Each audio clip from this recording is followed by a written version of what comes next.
We are going to be reviewing some of our skills from quarter one. One of those skills is dividing with a decimal. And our objective here is to divide multi-digit decimal numbers with decimal divisors. Our vocabulary, which we will be referencing in this video, is divisor, the number by which another number is divided. So that would be here, our divisor. The number that is divided by another number, that would be here. And our quotient, that's the number that we will set up on top as we solve the problem. Now here's our key point 1. The equivalent division shown in key point number 1 is useful when solving problems when both the divisor and dividend are decimal numbers. In these problems, the decimal point in the divisor is moved to the right as many places as necessary to form a whole number. The decimal point in the dividend, and remember the dividend is inside the house, is moved to the right the same number of places. This is the same thing as multiplying both the divisor and the dividend by 10, 100, or 1000, etc. Our examples. First, we have 0.6 as our divisor, the number by which another number is divided, and 18.6, which is our dividend, the number that is divided by another number. So we could read this 18 and 36 hundredths divided by 6/10. Now our first step here is to move the decimal point to the right as many places as needed to make a whole number. One jump makes that into a 6. I'm actually just going to rewrite that over here, and then I move the decimal point in the dividend to the right the same number of places. I moved this one place, so I will move this decimal one place. That means my new numbers are 183 and 6/10 divided by 6. Then I'm going to divide as normal. 6 goes into 1 0 times. 6 goes into 18, I believe, 3 times. And this is one that I would need to know the fact. And so I can skip count 6, or do repeated addition is what I'll do to show you. So that's 1 6, 2 6s. That gives me 12. And then another 6 gives me 18. So that's 3 times. And that goes in evenly, so I don't have anything left.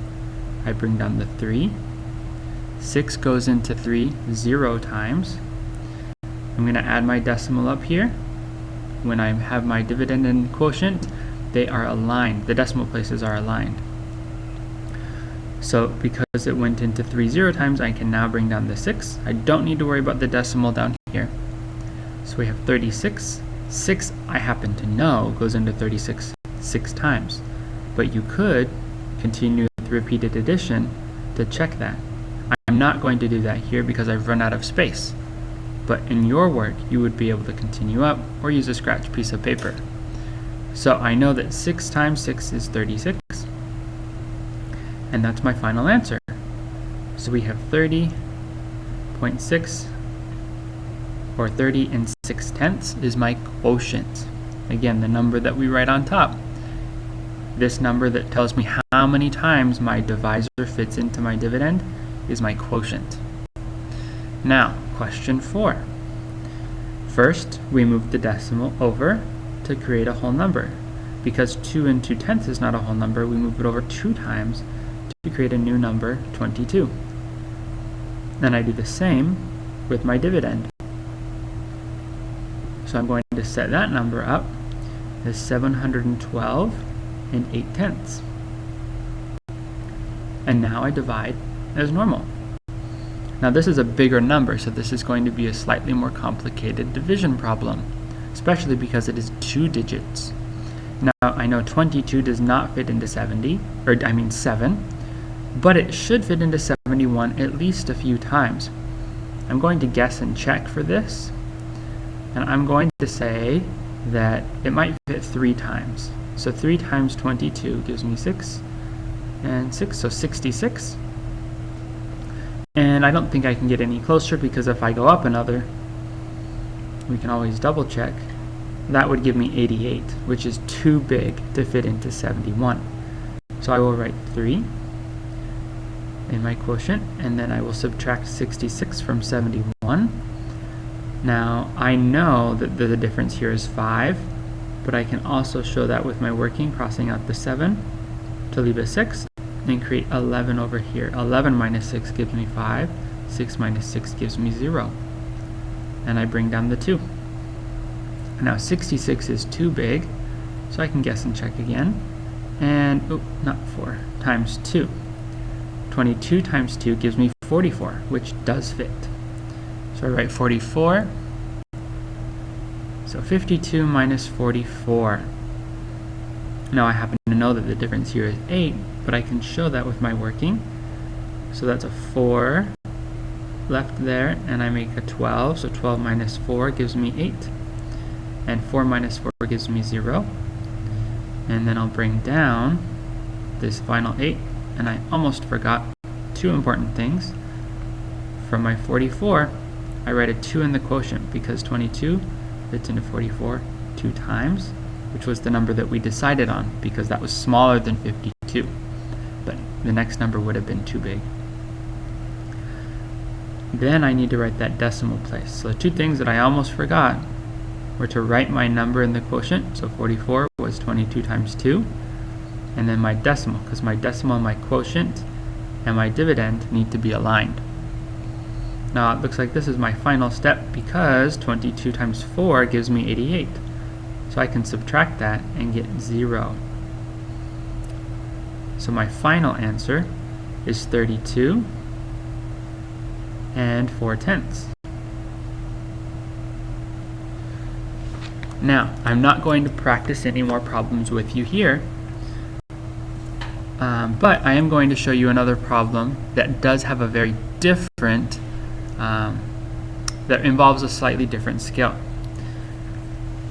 In this case, it says when the divisor of a division problem is a decimal number, any remainder for the problem will be written as a decimal number.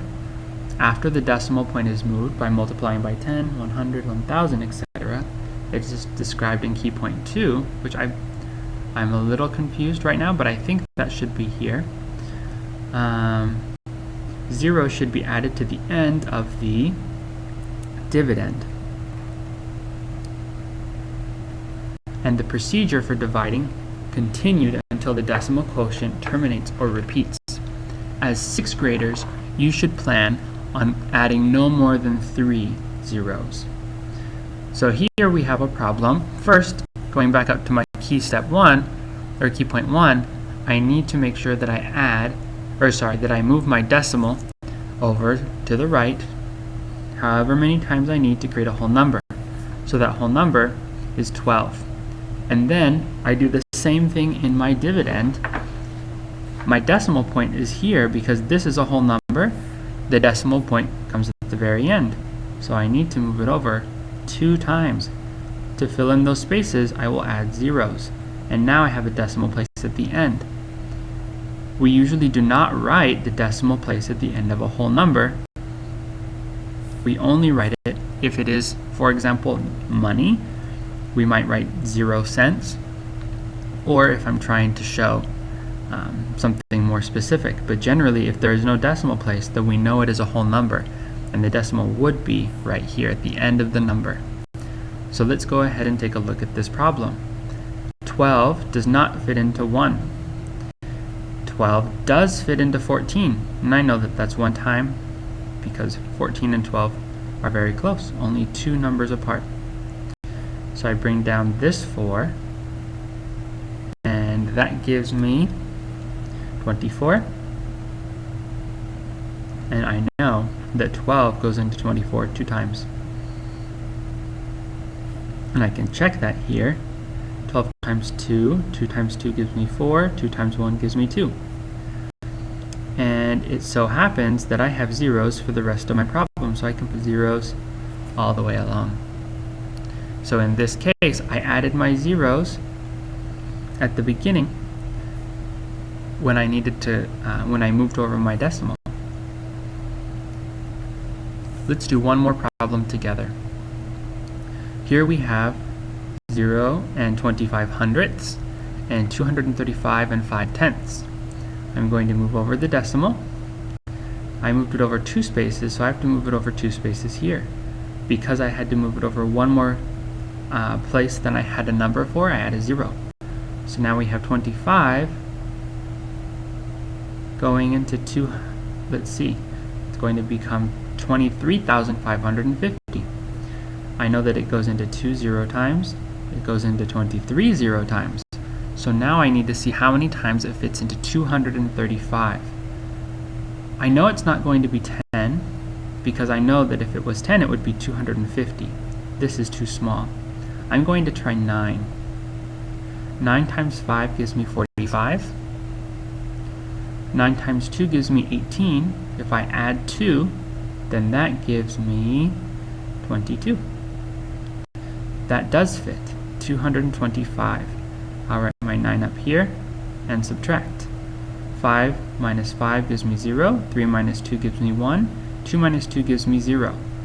So I'm left with 10. I bring down the 5. I happen to know that 25 goes into 100 4 times, but I can check that. 4 times 5 gives me 20, carry the 2. 4 times 2 gives me 8, plus 2 gives me 10, which is 100. So I can put 100 here. I know I can't go any higher or lower, because if I go lower it's going to be too far away. If I go higher it will exceed 105. So I can write my 4 up here in the quotient. And then I bring down the next number, which is a 0, and that's 50. And again, I happen to know this fact, but I will show that 25 times 2 gives me 50. 2 times 2 gives me 4, plus 1 is 5. And I put my 2 up here in the quotient. So my final answer here is 942. And I realized I left off my final answer here. I should have boxed that.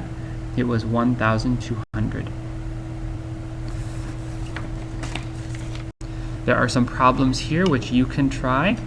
I will show them on the screen so that you can see them and you can attempt them at home on your own as part of practice for preparing for this skill.